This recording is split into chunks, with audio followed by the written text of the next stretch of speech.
next few minutes, I would like to speak about how to cooperate with corporate companies. I saw a lot of you have some experience. They have some very interesting clients, reference clients, who are big corporate companies. And I'm sure you have also found out that it's quite tough to negotiate with them or to collaborate with them. And I also really learned over the years that this is quite very difficult for startups, but also on the other side. And with my company, New Venture Scouting, we work like a translator, you know, between English and Turkish or whatever, you know. It's quite like that sometimes corporates and startups, they speak different languages, and you need a translator. This is changing now over the time because more and more people and managers have now also startup experience in corporate companies. But I think a few years we need translation. What I would like to speak about is which forms of collaboration are there and what are the do's and don'ts for startups when they want to work with a big corporate company. Which models are there out there? You know, there is the big conflict model that you try to sink the supertanker, which is very well used in the startup arena. You find a business model which you think it's very old-fashioned, and then to try to replace it with a new one. Typical Silicon Valley approach. If it's Airbnb, or if it's Uber, you look for the hotel industry and you replace it, or you look for the taxi industry and try to replace it. And the idea of the investor is investing in 100 startup companies. One will be a unicorn, everybody's searching for a unicorn, then you are a billionaire and the rest, forget it. This is quite a different approach we are following, and I think in Europe, where you have a lot of these small and medium-sized companies which are working in automotive, in green technologies, I think there is a lot of possibility of collaboration. And our picture is not sink the supertank and enter it, but it's more that startup as a speedboat and the supertanker as a corporate company are working together in the fleet. Because if the river or the sea is very low, it's better, or if you don't know, if these are unknown areas, you maybe send more the speedboats and don't go there with the whole big ship. But if you have a very big thunderstorms, it's better to be on the supertanker. So in our model, both sides have their advantages and both sides has their disadvantages, but the idea is how to bring them together that they really can work closely. If you look to the benefits of a collaboration, it's very interesting, because on the one hand, startups are looking for resources. Their big problem is that they have a lack of resources. They don't have people, they always lack people, they don't have financial resources, and to some extent they also don't have the experience to manage a company. But what they have are innovative business models.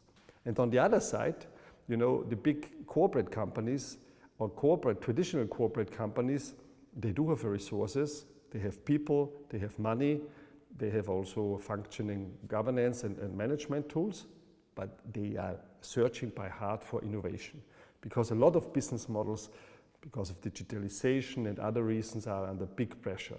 So they are really looking for innovation and new business models. And this spot, you know, this spot is really the spot where you can have a win-win, where startups and corporate companies can collaborate very intensively. And this is the area where I work in my company now over more than 10 years and try to bring together and bridge between startups and corporate companies. I would like to show you some models how to collaborate, and this is also maybe a little bit different for you, because normally if you speak about startups, you only speak about money. If you remember all these TV shows, everybody is only investing in startups. From our perspective, there is a broad range of possibilities to collaborate with a corporate company, and we have tested this in the last 10 years. And I show you now this model, starting to buy a product from a startup. Maybe you are now surprised because this is so easy, but let me tell you from our experience, for many corporate companies, it's sometimes easier to have a budget of 30 million than to buy from a startup for 30,000 bucks because they are not prepared to it. Or for example, they have in their general conditions that a startup or each supplier has to fulfill liabilities for 10 million euros. So no startup can sign this. So it's not so easy only to buy it, but I think it's a very good approach that they start to buy from startups, and this is the first step.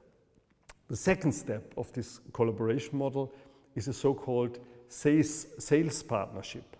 This means that, especially in retail, this happens a lot, that the traditional corporate company is selling for a startup their products.